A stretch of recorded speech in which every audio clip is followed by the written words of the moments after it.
দারাজ থেকে আমার আরেকটি পার্সেল চলে আসলো, এটা এখন আনপ্যাক করব। আমি আমার সব ভিডিওতেই বলি যে আমার বেশিরভাগ পার্সেলগুলি দারাজ থেকেই আসে, কারণ দারাজের কেনাকাটা এত বেশি সাশ্রয়ী। দেখা যায় দারাজে সবসময় কোনো না কোনো। চলে এলাম দারাজের আরেকটা পার্সেল আনপ্যাকিং করতে। আমার বেশিরভাগ পার্সেলগুলি দারাজের থাকে, এটা আমি বরাবরই আমার সব ভিডিওতে বলি।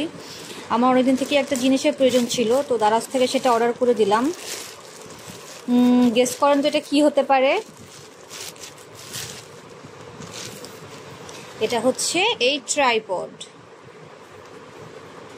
এটা আমি অনলাইনে বিভিন্ন পেজে খুঁজছিলাম, কিন্তু বেশিরভাগগুলোই প্রাইস বেশি ছিল, তো এই জন্য আমি দারাজ থেকে নিয়ে নিলাম। দারাজে এখন অফার চলছে।